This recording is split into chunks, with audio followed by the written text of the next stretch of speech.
What's going on, LinkedIn fam? I'm so excited today because I am dropping a brand new way to think about cold outbound. And really, these are going to be buckets that you can start to organize pain in. I'm going to tell you about the data sources and the types of data that I use, as well as a framework that I just invented called the 13R framework.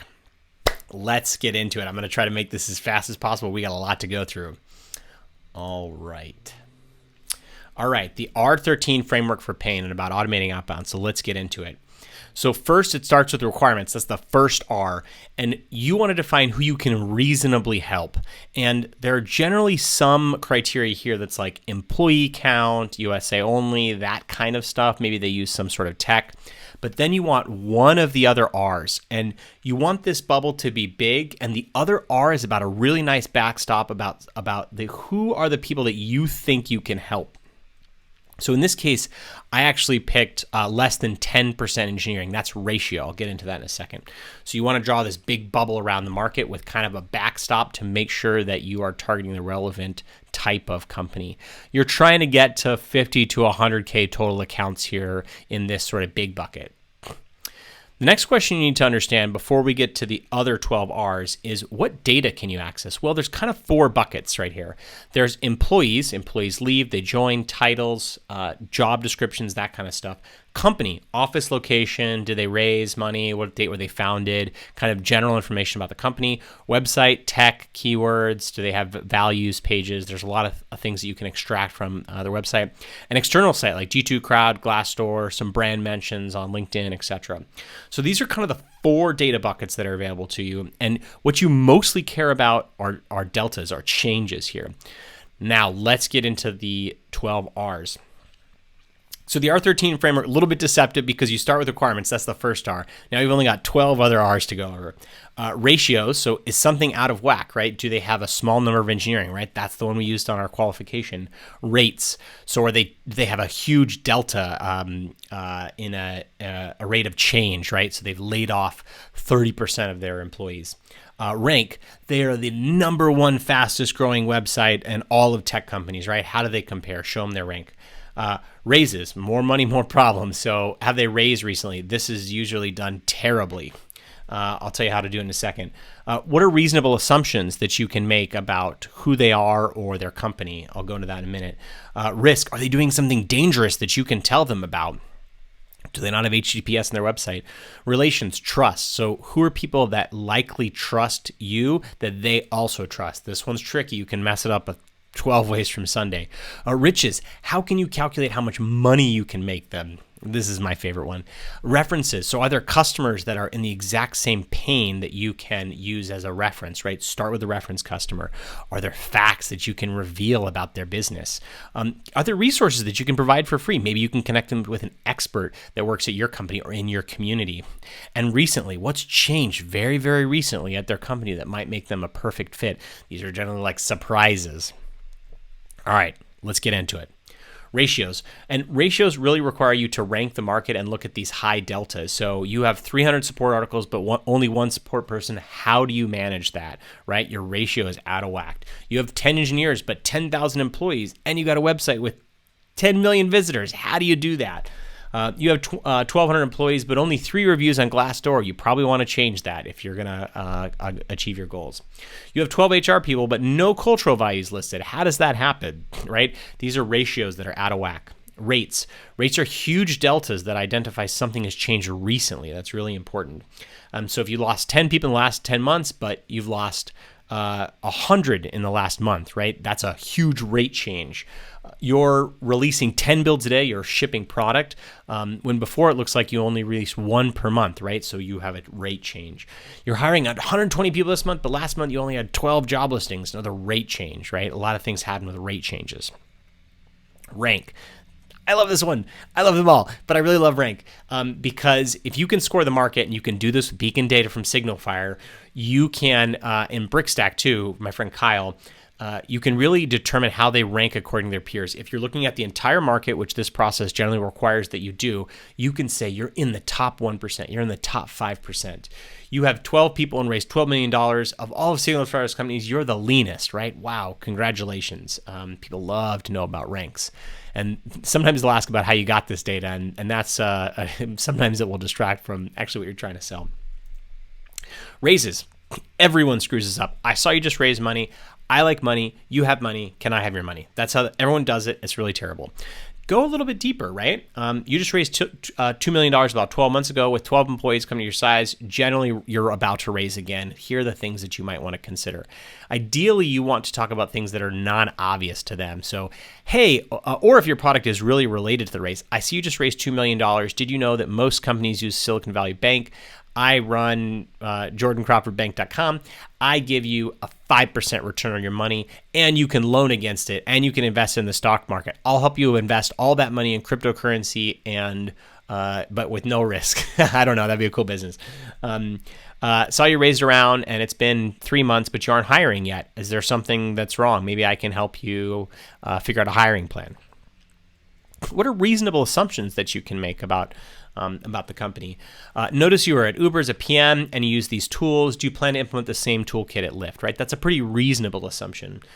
Saw you just, the startup you founded, you just left there. Do you plan to start something new?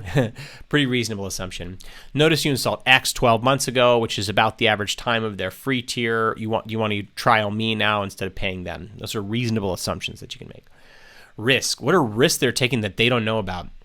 For one of my clients, they actually know that their competitors leak HIPAA data. So I can say, did you know that you are actively risking your HIPAA status or risking fines?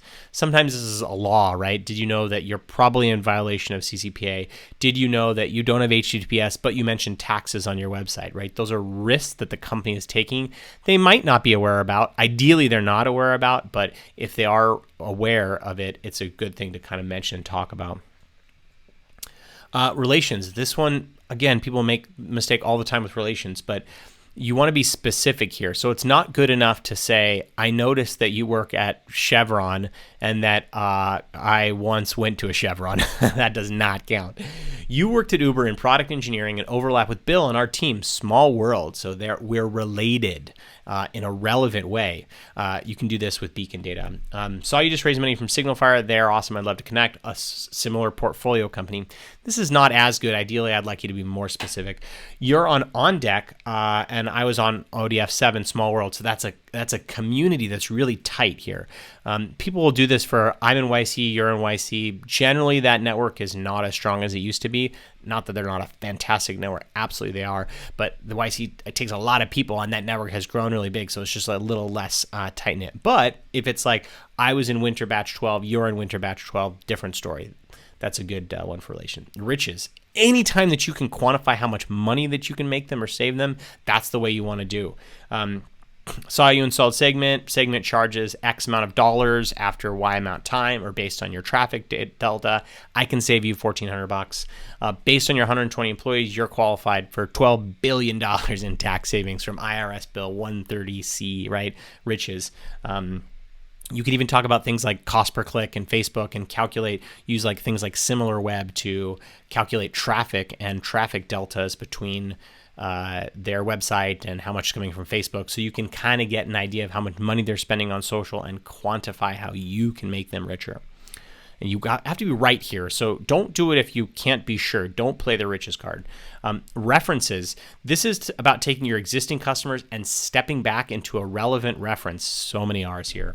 Hey, Coke, when Pepsi installed us, they saved 1 cent per can on aluminum cost. Do you want to use us? Hey, Bark.com, notice you use Brickstack. Do you know Brickstack uses us to save $1,200 a month, their AWS bill? If you can do this by paying, it's better. So, heyalarm.com, saw that you updated your website recently and load times are now 2x what they used to be. When this customer had that same pain, they also had load times that were 2x, but we fixed it for them. Hey, Bark.com, right? These are competitors. Wolf.com uses to save $4,000 a month in dog treats. Want to chat? Reveal. What crazy data can you reveal to them? So, hey, Coolio, I got a little insane as I kept writing this. I invented names here. Well, I didn't invent the name Coolio, but you get what I'm saying. Did you know your competitor Cars for Kids just changed their pricing? I sell a price notifier tool if you're interested, right? That's like a cool reveal. Hi, Snape. I saw you're hiring for a PR manager. Here's a list of PR managers on LinkedIn with open to work hashtag in their account. Let me know this is helpful. That's actually that's another R. But anytime you can reveal something, it's helpful. So like Wendell, did you know that you have 120 misspelled words on your website? Want me to help you fix them? That it's like a playbook that kind of went through the ringer here, but there are tools that will do this, and they should use their own data set to reveal something new and interesting. Resources. This just plays on Robert Cialdini's keys of influence here, and one of them is reciprocation. I don't know why it's another R. This is an R video. What can I say? So anytime you can do something, you do a favor for something, you'll be better off for it. They'll be better off for it. People are going to likely buy your product. I saw you just got our PM, your first PM role. Want me to connect you with our head of PM. She's been doing this for 10 years. Think about that. Think about that play. That is giving at scale, and you can automate that. Crazy. Hey, Ignoble, saw your site went down for over 12 hours yesterday. Yikes. I know a super good friend in the security space if you want me to connect you. Llama, I'm sure that's someone's name. I see you're hiring a head of sales, and I put together a framework for how to figure out compensation. Want me to send it to you for free. So what are the resources that you have that you can send for free? That's the people in your network, the people at your company, the people in your community, documentation that you've provided, things you've done in the past, right? Anytime you can identify someone that you can provide a free resource to, do it. Recently, what's changed recently for them? Gorman, saw you added remote work is now a thing at remote.com. Congrats on the transition. That'd be ridiculous. I don't know what remote is, so don't go there. I can't recommend the site. I don't know anything about it. Wabash just added heap. That usually means you're testing things out. Want me to add me to the pile? Want to add me to the pile? At least I'll help you get better rates. So basically, I'm a heap competitor. You want to try me out. Hey, a turnip, hiring your first PM can be tricky. I've hired 120 of them in my career. Want to chat, right? What's changed recently for them? So that is the R13 framework. So just 13 minutes. Oh my gosh, 13 minutes and 31 seconds is when I check the time here.